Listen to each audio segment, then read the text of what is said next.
It's just kind of an awkward. So, we're live now, dear. Yes, exactly. Certainly. It is 6:57. We got 3 minutes for people to start jumping in, as it were, which is always good. So are you going to be monitoring the chat? Do I need to monitor the chat? How did you want to handle that, Kimberly? Did you want to moderate? You want to do it. I am set up to moderate the chat. Delightful. I'll let you. Okay. The hope is that there would be chat. I'm sure there'll be chat. There'll be some chatter. I'll say something if need be. Some banter in the banter, yes. Which is lovely. Make sure you don't have my face, outlined in white, right? Like, because you got to have the wonderful people's got to be able to see you too as well. Okay, how do I do that again? Well, you're the only screen that's on there. I mean, you're the only face that I see on YouTube. Well, I'm watching the live feed, and if I don't see you pop up, then that means you've got me outlined in white. See, you've got me outlined in white. I don't understand. You got to click on my face right in the bottom corner. Is it outlined in white? Me. What?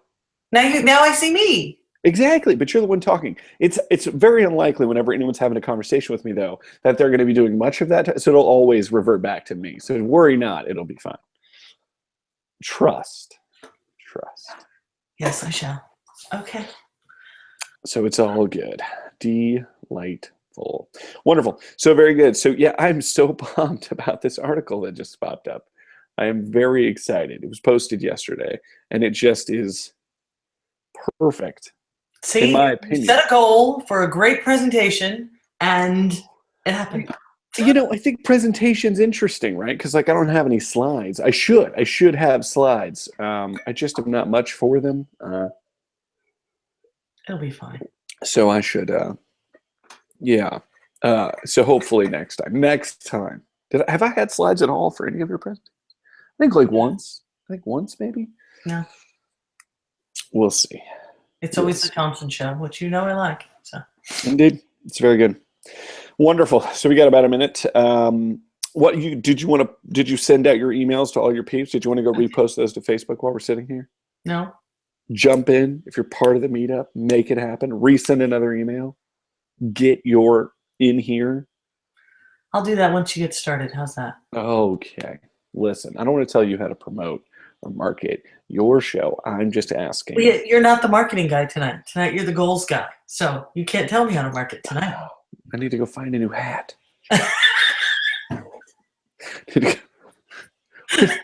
Where's my Sir Topham hat? Where's my hat? I'll just use this hat from Milo here. Let me put on Milo's hat here. Let's just. Okay, it's 7 o'clock. You should really start. Just gonna put on Milo's hat here. That's how you're gonna start. This is the goals hat. Let's get down to business. Oh, good gravy. My new hat. Okay. Well, it's 7 o'clock. January 4th, 2017. We are going to have a wonderful night tonight with Mr. Chase Thompson of Note MBA fame.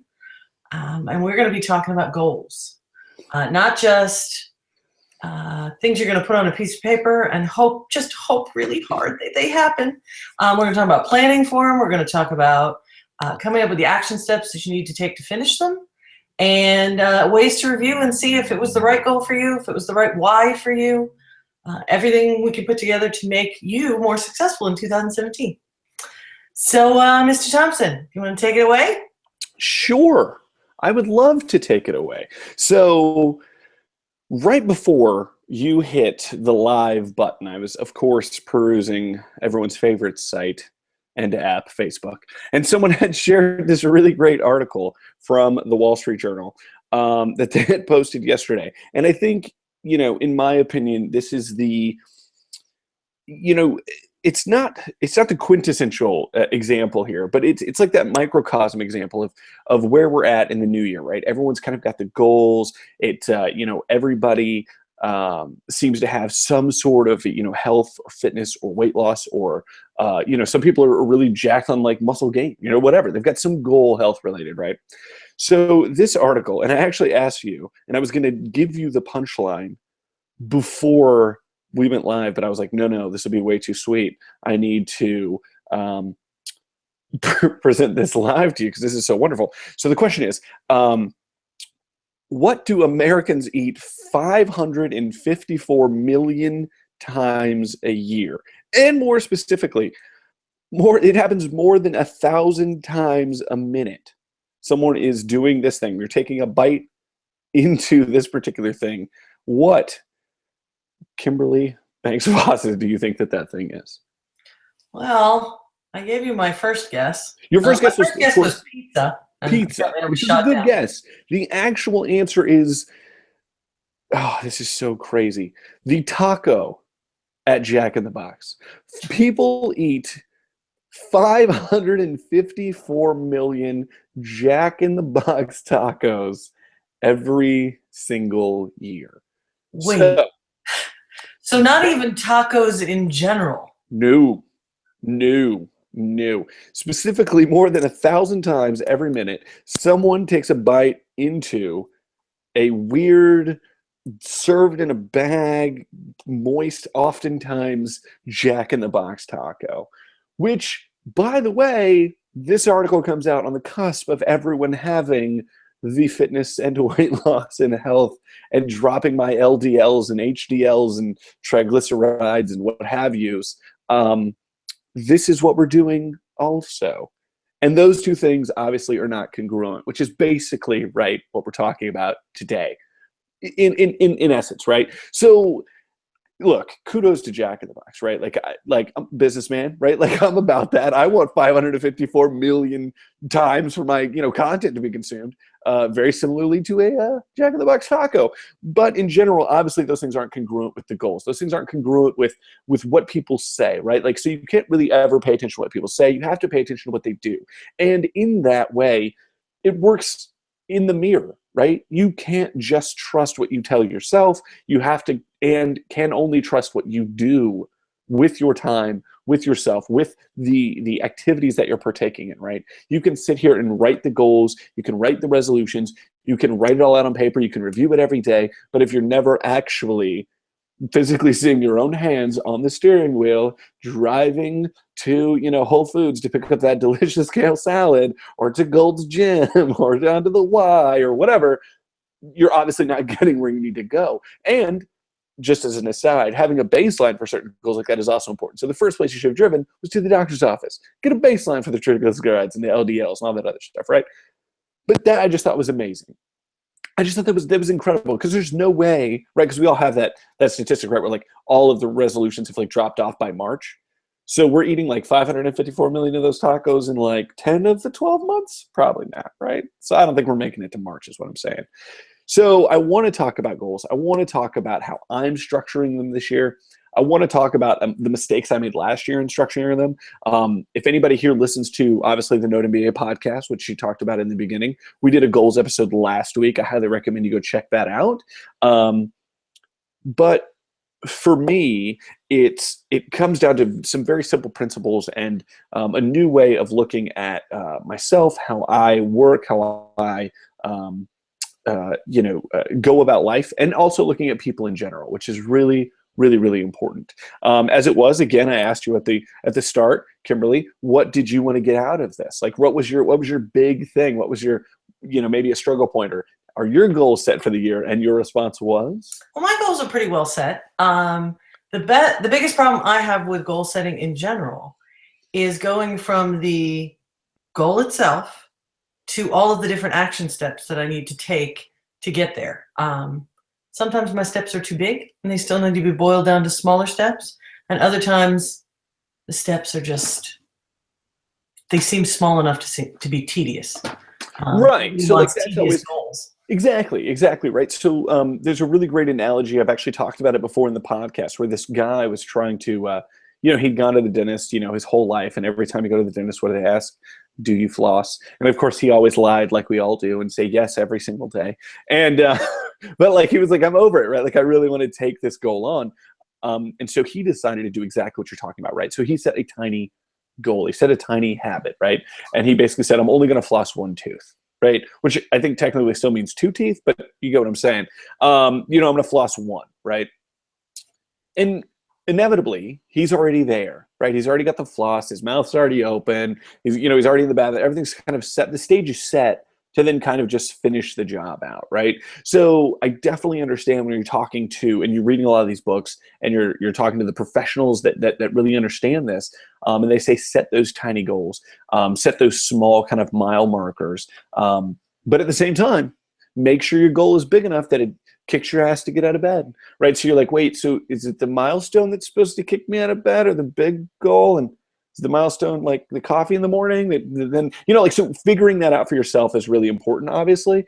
But I think, again, understanding it psychologically is also really, really important, and understanding what you're going after. So like I said, mentioned in the show, but one of my favorite books actually talks about the fact that human beings are, they use the phrase, which you're like, are you going to use a bunch of big words? And no, I'm not good with big words, but it says that we're teleological beings, right? Like that's what the ancient Greeks thought. And teleological basically just meaning we're target driven, right? So when it comes to achievement, when it comes to going after whatever it is we're trying to go after, targets is where we're really after, right? So that's one of the kind of things and one of the phrases that I've really thrown into the conversation with myself on how I'm setting these up, right? So if you're thinking about, think about it like if you're at a shooting range or something like that, right? Like, or so you're at Top Golf or something, right? And you've got like those giant targets that are all out there, whatever it is. When it comes to setting up these mile markers and when it comes to setting up these smaller goals, think about it exactly like that. If I wanted to shoot a target bullseye 100 yards down the field, right? Well, it would make sense for then me to practice on, say, the 20 yard, right? And then the 40 yard and the 60 yard and the 80 and then the 100. So it's going to be different how you set up those tiny targets. It's not always going to be the same as like just cutting in half whatever it is you need to do, right? But it can be very simple. Let's say your goal is to read, X number of books this year, right? And you can break that down to go, well, the average book I read is 220 pages. And I want to read, and you kind of break it all down and you go, that means I need to read 4 pages a day.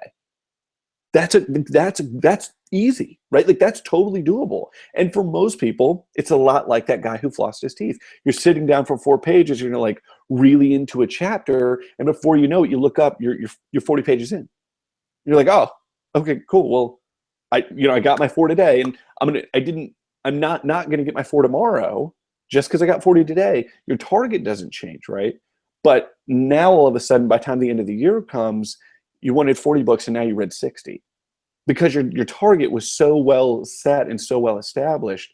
And so it really is going to depend on the goal. And you and I had a long conversation about a goal that, was years out, right, on something else a couple of days ago. And those targets are very different, and your motivation is going to need to be much stronger. Your value for that particular thing is going to need to be a lot higher if you've got a goal that's a distance out, right? So anyway, so we're target driven. So you need to set that. You need to have targets, and they need to be good.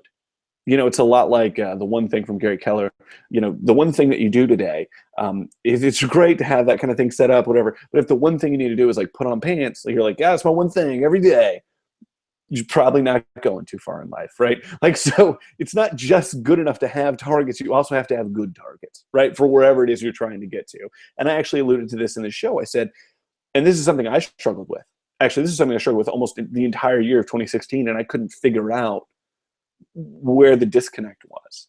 And I basically said, if you're currently feeling internally, mentally, you're feeling like, a 3, 4, 5 level player right now. Like you're just not really going as hard or as good or as fast or whatever it is as you feel like you could. You're not feeling like a 10. You feel a less.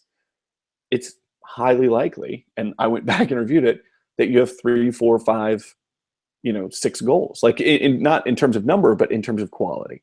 So it is important to have the targets, but they've also got to be good targets. And we talked about the equation, and I'm actually going to write it out here. But this is something I want you guys to keep in mind as we are talking this evening. I'm going to do this here.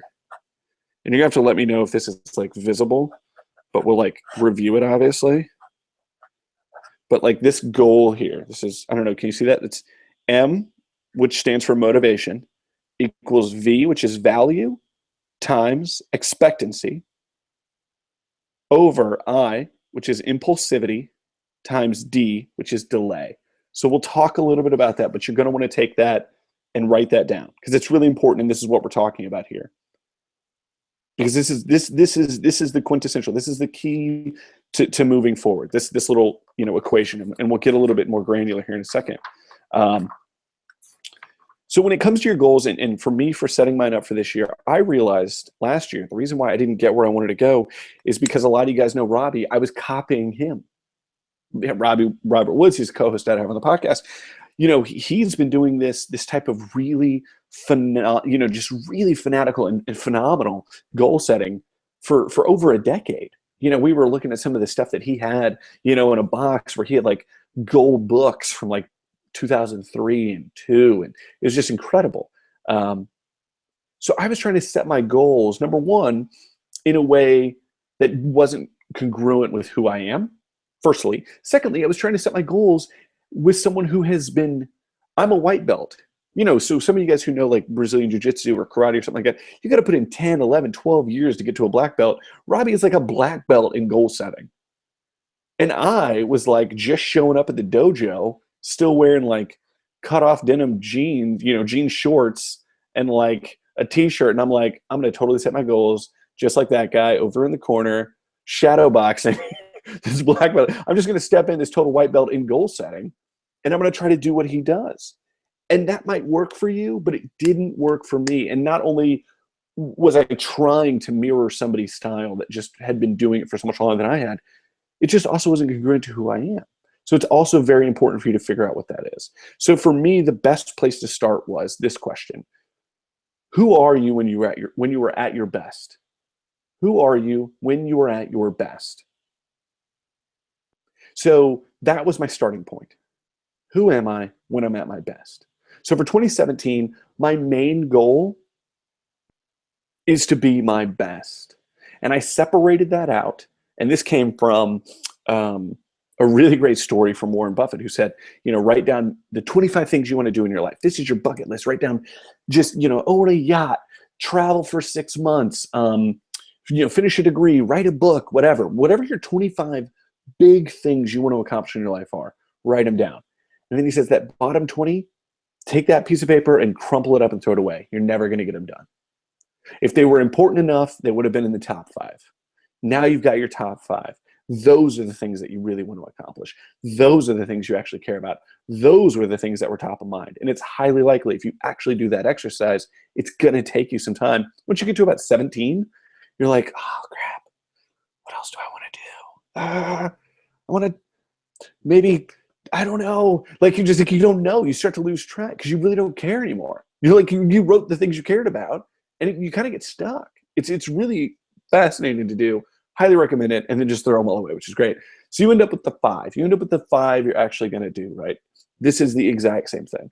Everyone says they want to get healthy. Then they go eat a million Jack in the Box tacos. It's not congruent. It's not what they really wanted. That was number 17 on their list. Right? So anyway, so now you've got your top 5. But then I broke it down even further than that. I went a little bit deeper, and I actually just did, I kind of went with the go-between between the one thing from Gary Keller and the 5 things from Warren Buffett, and I'm doing 3. So my goals this year is, who am I when I'm at my best in these 3 areas?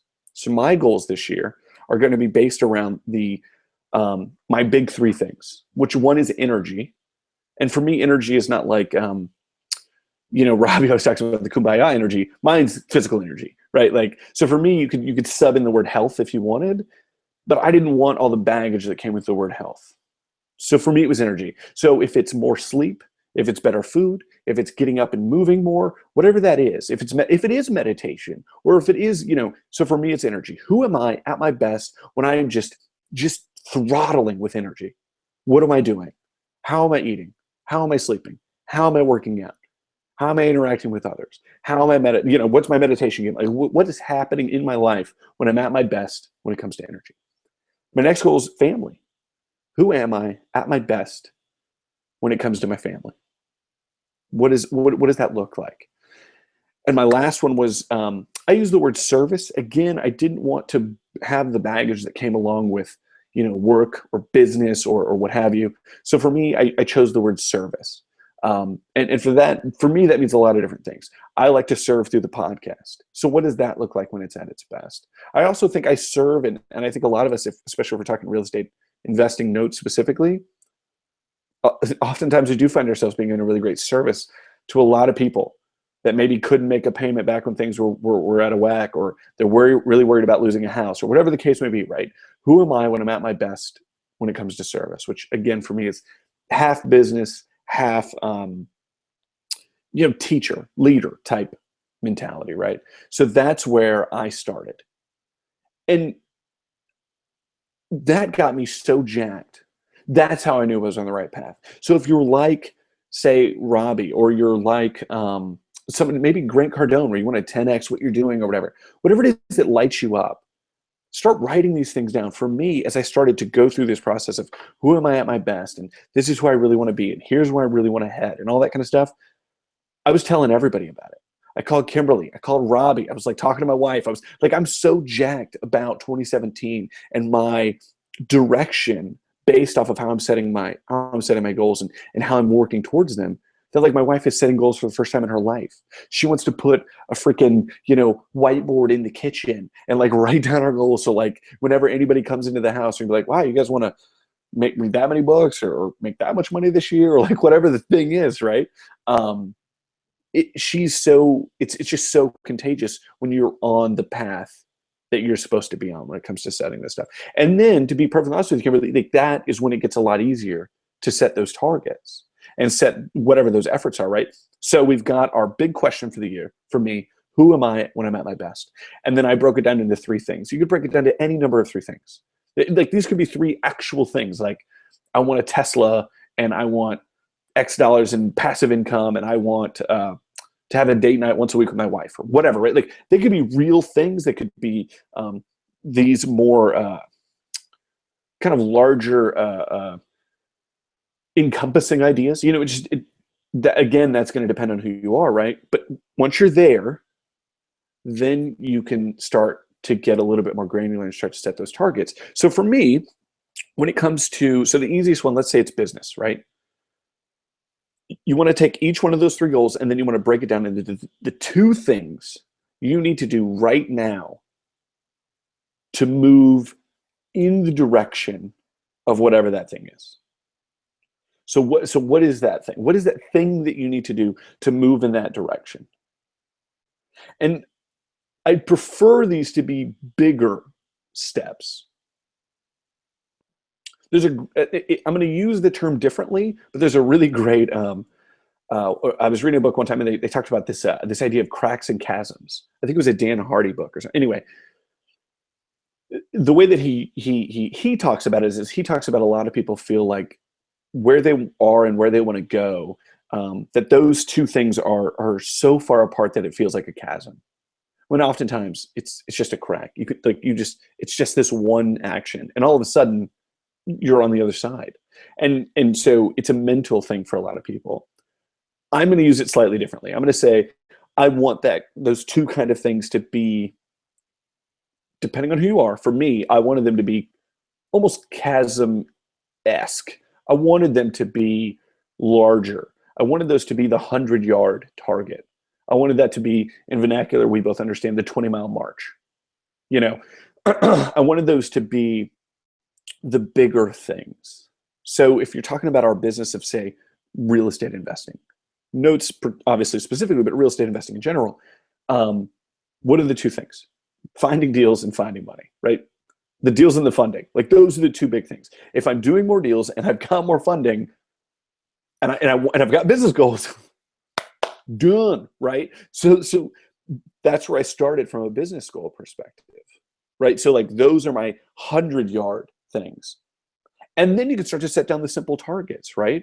Because the targets become either monthly or weekly or daily, depending on what those bigger ones. Now, for my family goal, the exact phrasing that goes under that is I want to be, and I'm borrowing this from a wonderful mentor of mine, but I want to be an exemplary father and husband. I want to be an example when it comes to that. I want other people to look at that and go, man, that's where I would love to be, right? Like I want to be exemplary in that space. And if you've been around me, I think I've got the father part down. Like I do really well with the kids and all that kind of stuff, but I have a lot of work I need to do in the husband bucket. And one of the things that I have to do this year, because it's been on the list for too many years in a row, and it's something we've tried to do for too long, but we really need to have the time together with my wife and I that is not kid driven and that's not at 10:30 at night. So we've had, let's do date nights, and it's kind of been on the list, but it's just been so untargeted. So now I put it on the list, right? So that's what I want to be, an exemplary father and husband, right? So what's my one or two things I need to do? One of them is the date nights, right? So, but then what's the target? How do I plan on bridging that gap to that 100-yard target? Well, what's a really easy way to set aside, say, the money of it, right? Like, so sometimes for us, it's income driven. So we're coming down to the end of the month and we're like, crap, like we really have we had a birthday party or we've got something going on. It's like, can't really go have a nice dinner, and I don't really want to go to Taco Cabana. I don't want to go get a taco from Jack in the Box. What are we going to do? So we end up not going. So instead, at the beginning of each month, we have a bill. We have a bill we're going to pay. And that bill is going to be our date night bill. So that way, we never have an excuse from a funding perspective. And we really never have an excuse from a timing perspective. Because at that point, after that bill's paid, we can go whenever we want. It's going to be extremely easy. We have a ton of family that lives near us. We have all this, it's never been like finding someone to watch the kids. That's never been the problem. And so it was really identifying the 100-yard target and then shooting all the way there has been impossible. But hell, I got to pay bills every month. I can hit that target. Luckily, I don't got collections calling me, right? Like I can hit that target. Yay, team, right? So we just now we have a date night bill. And that's a target we can hit. We can hit that every month. And so it just becomes a lot easier to start recognizing what those are in I don't want to say my system, but in this kind of way of looking at it. Now, granted, it's the same way with the way Robbie does it. For a lot of people when they're setting these, I want to lose X pounds, or I'm looking to, drop this, or my business get here, whatever the case is, you're not going after something that's really going to that you don't really value. We talked about value. And so it just doesn't, you're at like that point where you're like, well, yeah, my business would be really good if it were bigger and I was bringing in more money. And it's kind of, and then you essentially, what you have is you have the 100-yard target, but there's this fog in the middle because you have no clarity. You have no clarity on what it really is. And so it doesn't effing matter if I'm shooting the 20-yard or the I don't know what I'm shooting at. And so you have to get really clear. You have to get just unbelievable clarity on what it is. And we've talked about SMART goals on the show before. That was the worst way. I tried to set SMART goals in 2015. I had a great 2015, but that was not my style. That was not congruent with who I am and the way I like to go about it. But it was close. It was a lot closer than how I did it in 2016. But they really talk about the achievable, which kind of adds a little clarity, but I think that doesn't really get over the hump of the kick your butt out of bed type idea. And they add realistic to the mix there, which again is what's realistic? I mean, I know what is, but it didn't speak the same language as, again, setting it up as 5 targets throughout the year, breaking it down, right? There's a great book called, what is it called? It's called something like 13-week years, or it's like something like that, right? Where basically you just are setting these 13-week milestones or whatever. And that's maybe how you look at it. But that's how I'm setting goals for this year. So from a granular perspective, that's how my starting point was, what do I look like when I'm at my best? And you could do that for your business. You could just say, this year I'm being super, super selfish. What does my business look like at its best? You could say that's from a funding perspective or a deal closing perspective or whatever, right? But you can start to get really, really easy to reverse engineer, which you and I've talked about before. If my business at its best is, I don't know, let's say 60 deals a year. So 12, what is that, 5 a month? Essentially, right? 5 a month, funded, done, whatever. You can start to reverse engineer that pretty good. You can start to go, okay, well, if I need 5 deals a month and I'm bidding, I'm getting, for every 4 bids, I get a deal. And you can really start, so I need to do 20 bids a month. And then you go, okay, so if I've got to do 20 bids a month, and you can really start to get granular and go, okay, cool. I know what I'm looking at. And you go, so every single day I need to be submitting a bid. Like if you're, backing it out, because there's only like 22 working days a month or whatever, if you're taking off weekends or whatever, which very few of us do in real estate investing space, but whatever. But you can basically say, I need to be making a bid a day. Every single day I need to be making a bid. It's very similar to the 4 pieces of paper, right? Or the four pages you're going to read at night. Because then you're going to get a tape in, you're going to slam out some due diligence, and all of a sudden you just submitted 10 bids. And then you're going to get 4 accepted. You're like, oh. So that, you got to make sure you're doing all, there's two parts, the funding and the deals, right? So you got to make sure you're doing the funding part. But that's how you can start to break it down and get that 20, 40, 60, 80 yard target set up for yourself. So that's really important. The other concept that I'm really grappling with this year, and anybody that's on the call that's had private conversation with me, Kimberly will probably be smiling to herself on the inside. But it's this idea of mastery, right? So there's people that dabble and there's people that are masters in any field. There's, we want to talk about golf because we're talking about these yardage targets, right? There's the guy that's going to go out there and hack his way through a course. And then there's the guy that's going to do deliberate practice for as long as it takes to become a master. And I'm not saying he's going to go on tour or he's the next Tiger, but I'm just saying he's going to become a master at how his body works to do this sport that he loves to do, right? And so you just have to decide, which one are you interested in being? Do you want to be the dabbler or do you want to be the master? And it's this idea of mastery. And so, of course, we're talking, with this, real estate investing backdrop, but it's also a health backdrop. Do you want to dabble in health? Because that's literally what we've all done for like years and years and years, except for the 4 people on the call that are actually where they want to be health-wise, right? And I mean that, looking at the mirror, right? Like not looking at the camera, but looking at the mirror. I'm currently a dabbler when it comes to that. But this year, I'm after mastery. From an energy perspective, I'm after mastery. From a family perspective, and I'm after mastery. From a service perspective, for my business, being a leader, being, that type of thing, right? And just being, and then it gets to the idea of going all in. So, and I know we were wanting to talk about goals, and I want to make sure I'm being as granular as possible. So at any point, if you have a question, let me know. But if you're wanting to master something, that means you have to go all in. And if you go all in, that means you have to, we talked about it before we hit play here, you have to decide to decide. And when you make a decision, you're essentially cutting yourself off from whatever that other thing is. So if you're going all in, you have to basically and essentially step back and go, what is the price I'm willing to pay? So everyone's like, oh man, I would love to be, a pro athlete, or I would love to be, anything, right? Like I'd love to do whatever, but they're not willing to pay the price to do it. They're not. Because if they were, they would be. So you really have to look in the mirror and really ask yourself, are you willing to pay the price to be your best from an energy perspective? Are you willing to step back and go like, look, nachos every other night, that's not paying the price. Like, can I do that every couple of weeks and, whatever, and, take some time? Sure. But paying the price to get where you want from a health perspective, or paying the price to get where you want from a business perspective. And again, Andrea and I, Andrea's my wife, for those that don't know, we've already had multiple conversations leading up to 2017, where it's, what is the price that her and I are willing to pay to get where we want to go?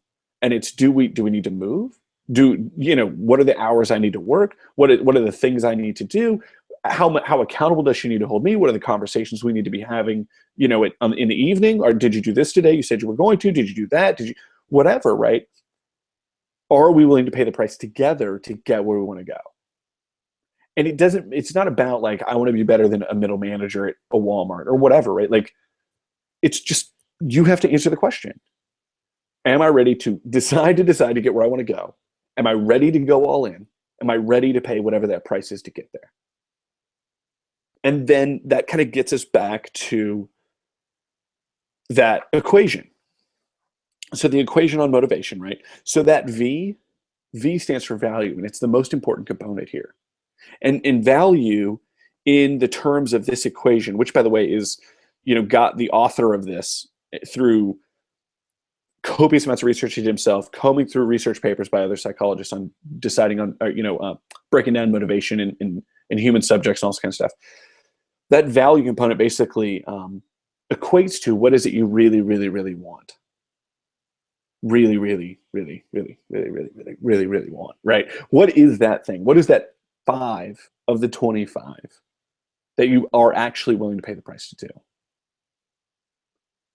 And so that V represents what you're willing to do, pay every day. It's what you're ready to pay daily to get done and get accomplished, right? So what is that going to be? What is that for you? I don't know, right? Like I know what it is for me, and I'm working through it, and I've kind of already given you guys a layout of some of the things, but for the date night thing, it's an actual price. So here's the bill. I'm gonna pay this. It's a physical price. Here's my wallet. Price. But that V is very, very, very important. That's So what is it? That's the numerator, right? Yeah, of this equation, right? Yeah. Well, it's math now. We're gonna talk math. You obviously want that to be larger than the denominator at the bottom, right? So that V stands for value. What is it you really, really, really, really, really, really, really want? And it's okay, whatever that is. Because I'm going to tell you right now, if what you really, really, really want is by the end of the year to have $1 million business, and you're starting at like a $50,000 business, the price you're going to pay is like no friends and family. And is that what and are you willing to pay that? Is everybody on board? Because if everybody's on board, it could be possible, right? Like if your wife or husband is like, I'm out. Okay, cool. Like you go do you, come back, but you better have some deliverables when it comes due, right? That's okay. But you have to be ready and willing whenever it comes time for that. So define what that is for you. What is that thing? And you can certainly give it an actual numerical number if you'd like. This is my number 1 thing. This is my number 2 thing. But I guess work in reverse order, right? So this is my 10, and this is my 9, and this is my 8 for the year. So it's a bigger number. Let's do that. For all you math people out there that are like, wait, but it'll be such a small number. 1 times E will be nothing. So anyway, E is going to stand for expectancy. And this is where that realistic component of SMART goals comes in, but it does it one better. Of course it does, because it's backed by tons and tons and tons of research and many psychological papers. So the E stands for expectancy. And expectancy just means, what time are you giving this value? This could be a 5-year goal. It doesn't have to be a yearly thing. It could be a 1-month thing. It doesn't matter what that is. You just have to define what it is. And more specifically, 1, have the clarity on a proper expectation for when that is going to be achieved. And number 2, understand the commitment necessary to get there. Again, so we go back to the prior example. My V is $1 million business, and I know I'm starting at 50,000. My expectancy might be 5 years or 4 years or 3 years or whatever it's going to be, right? But that is you stepping back and going, okay, I started from 0. Let's say maybe I started real estate investing in let's say October or September or August, and I'm already at 50,000, right? Like I just really was focused and I banked it out. So if I've got 12 months over the next 3 years, 12 months a year, I really think, I can get there. There's your number. And again, you can set a numerical to it. It doesn't have to be 3 because it's 3 years, but you set your understanding of the commitment and your understanding of what that is. And you step back and you go, well, 3 years is aggressive, but I think it's doable. So instead of giving that a 10, I'm gonna give it an 8. Because I really think it's doable, but I think it's aggressive, but I think it's doable. So maybe you don't go all the way to 10. Maybe you get an 8. Maybe you give it a 7. But obviously now you're sitting at 10 times, right? So 70. But you're sitting that at the top, right? So then the I is going to stand for impulsivity, right? So the I, to me, the I is the biggest problem for me. So like the D is, that delay piece is the component you were just talking about, right? That's the tiny target stuff.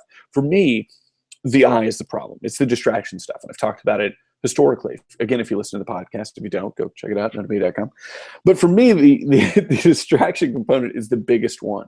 That's where I would stub my toe most readily. So for me, I'm looking at distractions as, what is your environment like? And that's home environment, that's work environment, that's maybe you've got a super long commute, whatever it is, it's planning out. Maybe you got a ton of travel, so for me, the travel that Robbie does would be a huge problem for that'd be a huge distraction for me, but he's able to handle it. So you get back to the expectancy piece, right? But for me, that's a huge one. So I need to make sure I've got my environment on lockdown. I've got to make sure that V is so strong that there's nothing else I want to be doing or working on or going after.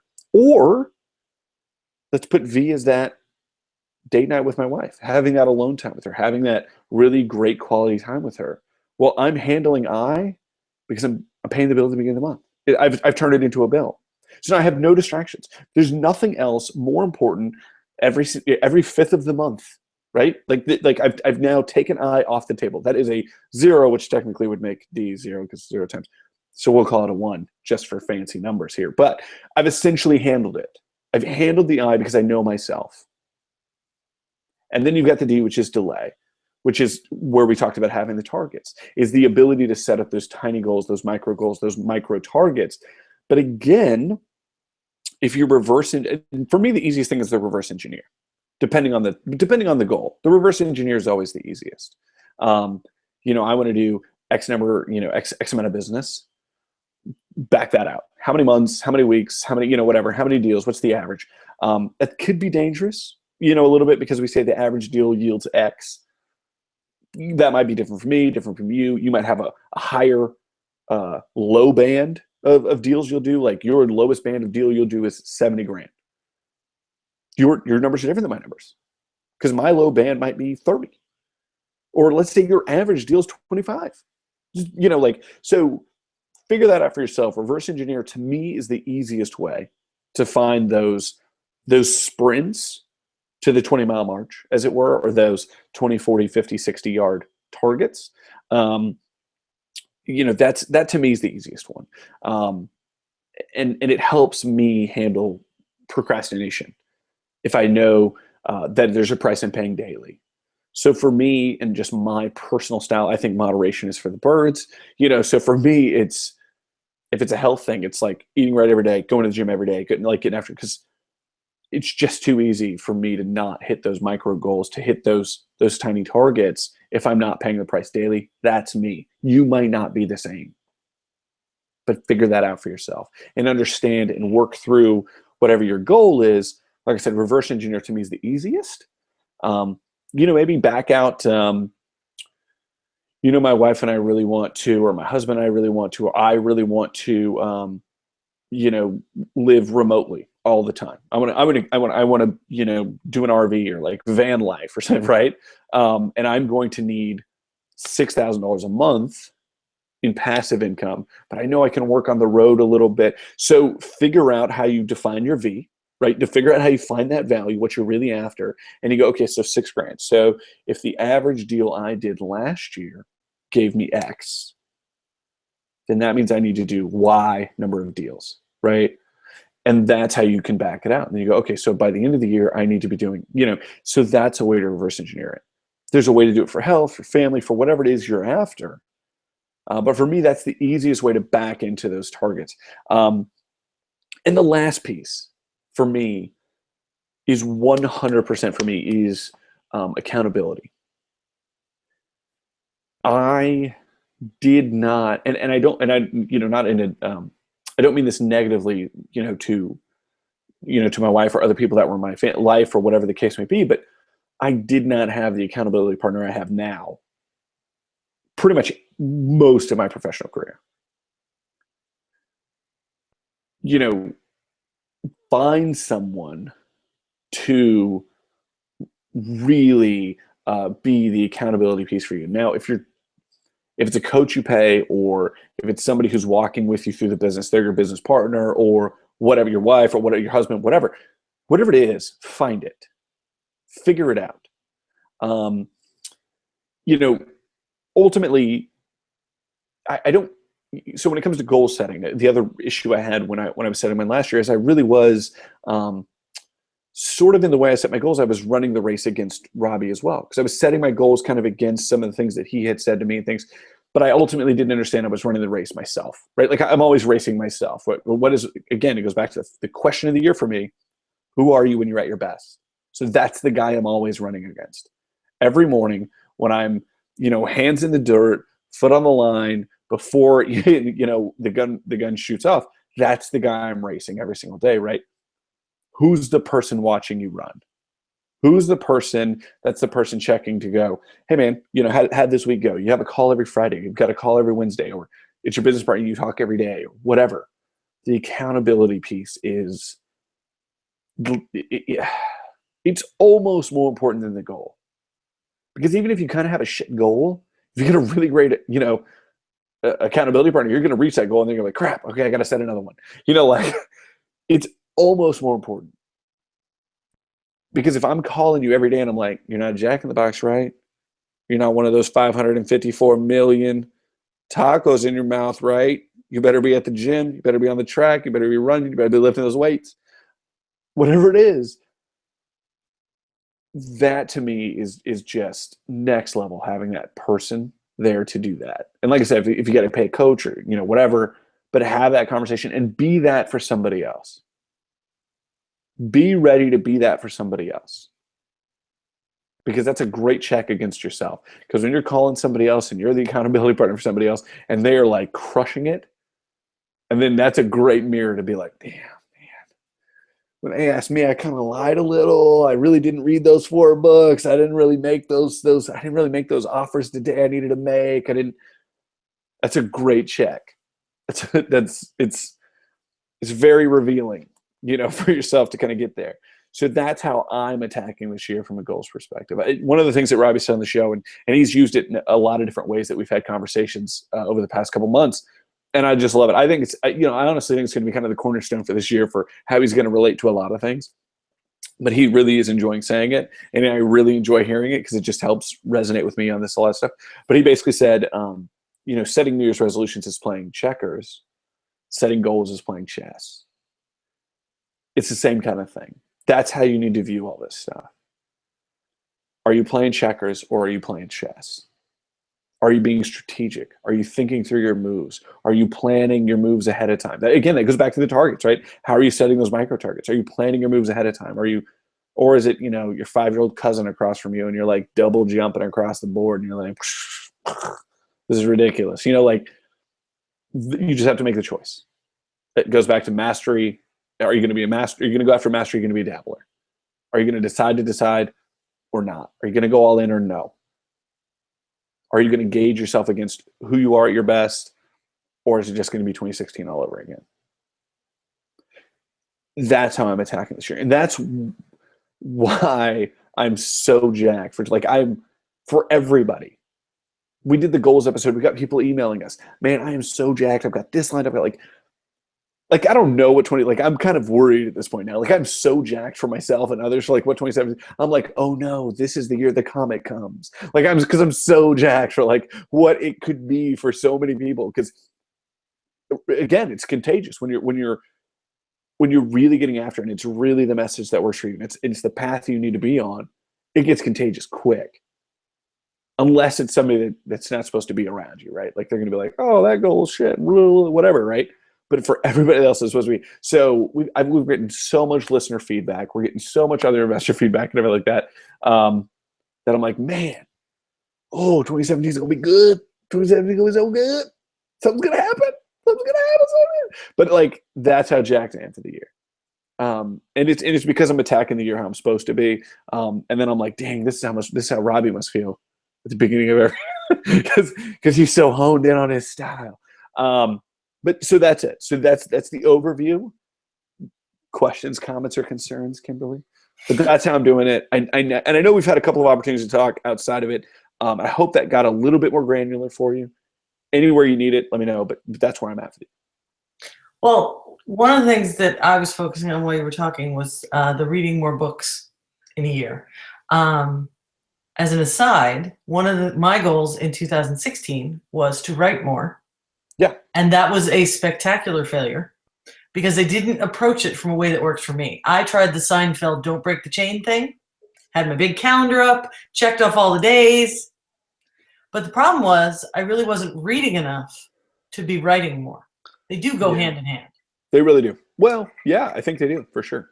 For sure. Well, it gets your brain flowing in how words should be, I don't know, thrown together and creative concepts and all that. It just gets your mind in the right space. So that's one of the things I have to do differently this year before I attack the writing thing per se. But it doesn't work for me to say, since you used Robbie as an example, I'll use him as an example again. I'm going to read 75 books this year. Because 75 is just some weird number that gets pulled out of some orifice, and it doesn't mean anything. Whereas for me, I would be more like, I'm going to read 4 pages a night. These are the books on my bookshelf that I want to read. I want to make sure that I read my 4 pages. I'm going to have a book on my book stand. I'm going to have a book on my Kindle. I'm always going to have a book with me, so when I'm sitting in line, I can read a couple of extra pages, that kind of thing. And then, hey, at the end of the year, look, I read 75 books or whatever number comes up. But that's just not the important part to me. So the whole point of my comment, what do you think the best way is to figure out how to set your own goal? For using my writing as an example, waiting until 2017 to have a reset and figure out a different way to do it seems like a lot of wasted time. I'm sure you filled the time just fine. Yes. Yeah. I think so. This is the golden egg, right? Like this is the golden goose. How is it that you get to the root of what you can do or want to do or whatever the case is? You could very simply do the Warren Buffett style, right? Like, I mean, you could very simply just write a list of 25 things and then just go after the top 3, right? You could absolutely do that. You could also take hand in hand or take to heart a comment that you and I have both repeated to one another over the recently, this idea that a lot of people overestimate what they can do in a year and underestimate what they can do in a lifetime, right? So you very easily could just start with that, right? Like, every day I'm going to read 4 pages and I'm going to free write a page a day, right? Like, you could start there and just have that be the micro, and what's crazy is, and in knowing you and what have you, there's obviously going to be the business component that you have for a goal, and there's going to be families. So this is you're selfish with this goal. Like, this is one of yours that's like selfishly set for you because this is what you want to do and this is what you're about, whatever the case may be, right? But that's how I would probably, something like that, I would probably tackle it that way. So if my goal was to write, first of all, define what that is for you, right? Like, you got a little bit of fog. There's a little bit of clarity on the 100-yarder, but there's a little bit of fog. Define what write X means, right? Like, is it write a book? Is it write a blog? Is it write articles? Is it write, like, define that a little bit. Okay. And once let's say it's a book. So that's easy in terms of it's a thing. I can see that target. I can see that 100-yard target is a book. Okay, so the average book is 50,000 words. And you go, okay, so if the average book has 50,000 words, if I write 2 pages a day, I've written a book. Right? Like, but you get what I'm saying. So every day I'm going to read 4 pages and I'm going to write 2 pages. Now you have a book. Now you might be like, well, I don't know what the book's about. Sure. But that to me just means you haven't decided to decide. Because you still got all these bullshit things that you're trying to tell yourself and blah, blah, blah, blah, blah, blah, blah. And there's no reason why whatever it was you started writing at the beginning of the year, you're like, oh man, that was kind of cool, but like, that's total trash. New pages, I'm moving here, right? Like, or whatever. But by having that time set or having that micro goal set or what have you is where you can finally start to move forward or something like this. That's kind of a weird nebulous thing, even though it's a book and it's very specific. is it going to be a mystery book or a history book, or like, like what's it going to be? A comic book, whatever. Like what's it going to be? I don't know. And you might have a better understanding that you don't have to dive in here therein about, right? But essentially that to me is where you go, and then it snowballs, because then you and I both know, very similarly to I'm going to read 4 pages a day, all of a sudden turns into 25 pages. I'm going to write 2 pages a day, all of a sudden could very easily turn into, I just was totally in the flow and I just jammed out 40 pages. That's crazy. And whatever, right? Like it was bonkers. And start messing around with that equation. So if the V is a book, like it really, really, really, really, really, really, really is a book, and the expectancy is a year. You've given yourself that, right? And you've got this goal of 2 pages a day. Then step back and figure out what the I is, right? Like where are you at from an impulsivity perspective? If you say you're going to write in the morning, do you really have that free time? If you say you're going to write at night, do you really have that free time? One of my favorite authors, the person that I'm reading all year long, for anyone who wants to know my book reading goal, go check out Note MBA podcast episode on goals. But Tim Ferriss, he actually talks very openly about how he writes. He has a glass of wine, which I know you'll love. It's Malbec usually. And this is great. He usually has a yerba mate tea. He's got his laptop.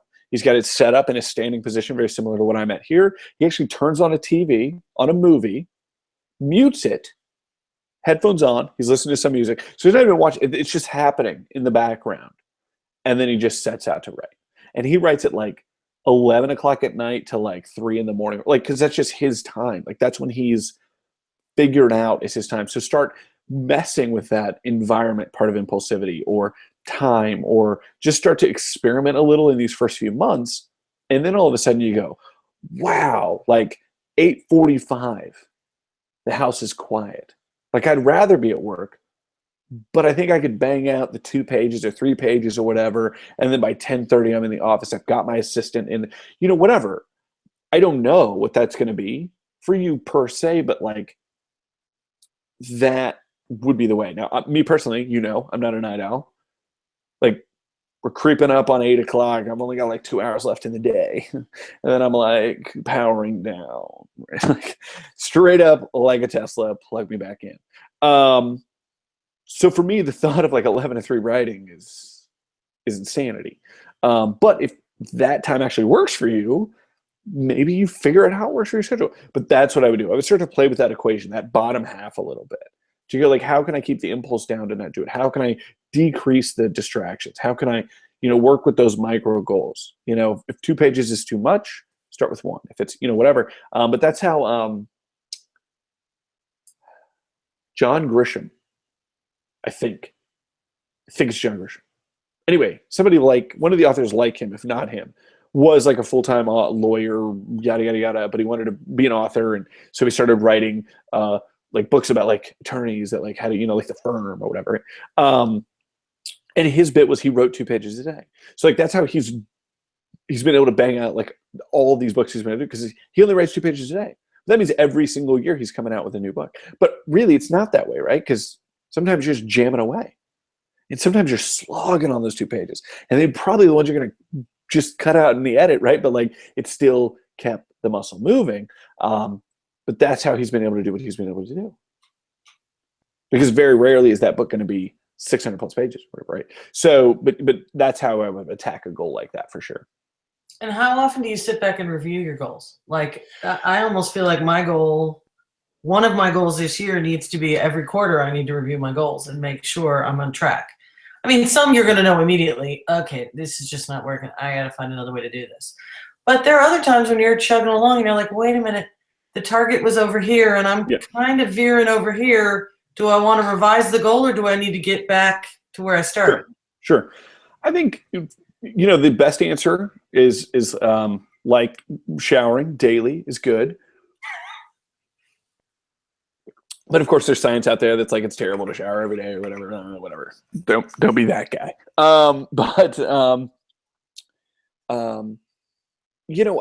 There's a lot of people that say daily is there's a lot of value in that, and there's a lot of so for me, it's going to be daily because I'm putting it on the whiteboard. We're putting it in the kitchen. Obviously, I'm going to be there every day, right? Presumably, unless I'm traveling or something.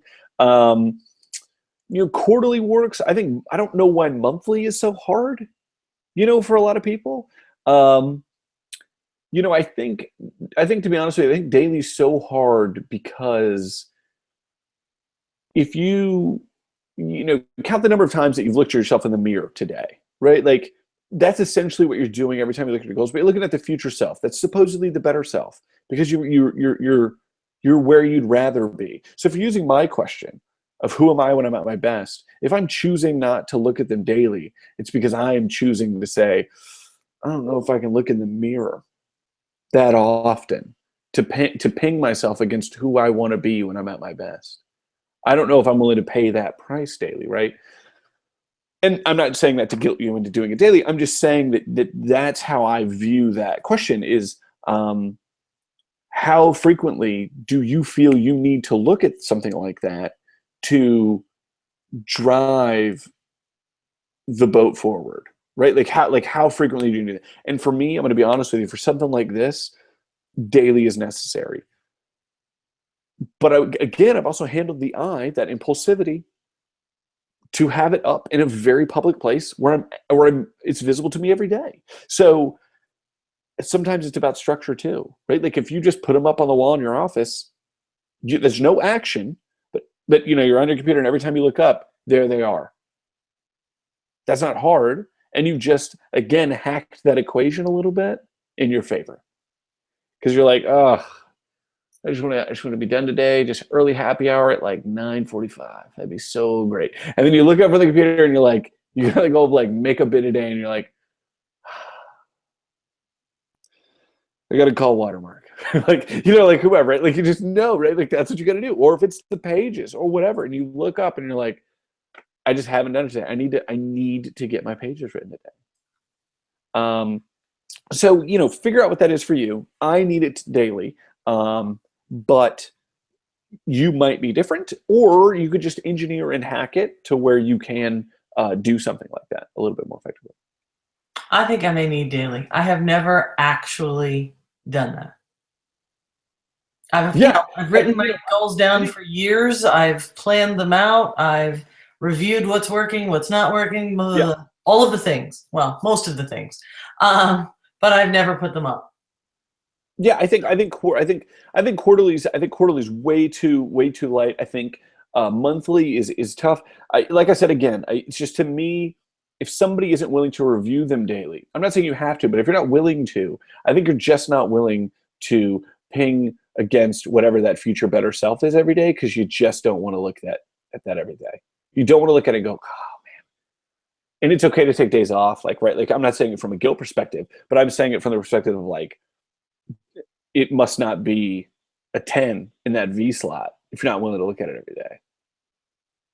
And it goes back to, if you're feeling like a 3, 4, 5, you're not going to go 3, 4, 5, and you're like, nah, I don't need to look at that every day. And so that's how I would look at that. Okay. So you don't really have many questions in the chat, but we've been having some very odd conversations. Delightful. Yeah. When you started talking about your tacos, we had to go into them being meat paste and the videos about how you make nuggets at McDonald's. Listen, I'm just glad you guys are bantering. I just love the banter. I just think that's good. No, for me, and about like an episode like this, I don't really know if there is much questions to be had. I mean, we were laughing the other day. I don't remember who I was there. I don't remember this conversation with you, or because I was up in Dallas, if it was with Adam or something. We're talking about GTD, talking about getting things done. I think it was your husband I was talking about. And he's like, yeah, I've been trying to get into getting things done for 5 years or whatever. It's just like this hilarious way of like looking at that whole system. That just, like, getting things done is awesome. If it's awesome for you, 10x Grant Cardone style is awesome. If that's awesome for you. Again, I was meeting with Adam Adams, who's a really great investor, and he was talking about the system for kind of daily organization and daily management, where he went to a Franklin Covey thing, or Covey Franklin thing a long time ago. Maybe that's what you need to do. Like, just the lack of experimentation on people every single day is baffling to me. Why in the world would you let today look like yesterday if yesterday didn't work? Like, wake up 5 minutes earlier, wake up 5 minutes later, take a new way to the office. Maybe jogging isn't the way you're going to get it done. Maybe, whatever. Like, maybe your diet needs to be Whole30 or paleo or ketogenic, or I don't know, man. But like, give it some time, and if it's not working, don't do it that way. Try something else that might be successful. Like, the lack of self-experimentation and experiments with it baffles. It's baffling to me. And it's through that I got here. And I would want for everyone else watching to be as jacked and as on fire as I am for this year as they would be for themselves, right? So whatever it is, figure it out, because you can be doing more and you can be at your best. You just got to figure out what it's going to do to get you there. Okay, we have one specific question. The I and D components, and really sort of what the difference is. I mean, D is distraction, I is impulsivity. D is delay. D is that lack and inability to set up those micro targets, which then would lead to something like procrastination or something like that. And you could obviously get procrastination from impulsivity. For me, impulsivity is just the here's a great example. You talked about putting you wanted to read more, putting a Kindle book on your phone. Impulsivity. We'll talk about distractions. You should probably delete the Facebook app from your phone. That's not a delay issue. That's an impulsivity issue. When I'm talking about environment, I'm talking about where I used to office at. They had a lot of tasty snacks all the time, Pop-Tarts and chips and shit. If I have a diet goal or a health goal, that's not a delay problem. That's an impulsivity problem. Because guess what? Oh, it's been kind of a shitty day. Whoosh, Pop-Tarts, boom. Like, that's an impulsivity problem. If I'm now out of that environment and I'm somewhere where that's not an option, I'm now handling that differently. So it's delay, and that's going to be those micro targets, being able to set those up and having too much space between whatever those are going to be, that you lose that motivation. So let's say you're setting your mile markers wrong, and that's how you'll know that your numerator and your denominator are out of whack, is if you've got a 100-yard goal and you've got an 80-yard micro goal, and it's causing a bunch of delay. So for you, in the examples we've been talking about, reading more, writing, let's say you're like, I'm going to read 4 pages a day and I'm going to write 10 pages a day. That is too big a target for you in the beginning. That is going to create a ton of delay. It's too much space. That's going to create too much delay for you actually taking action against that tiny micro target, that micro goal, as it were. You haven't reverse engineered it back far enough. Because that's not an environment problem. It's not an impulsivity problem. It will become that, because then it'll just kind of piggyback on one another and they'll get intermingled that way. But it's because you didn't do a good enough job setting up that delay, that micro target section.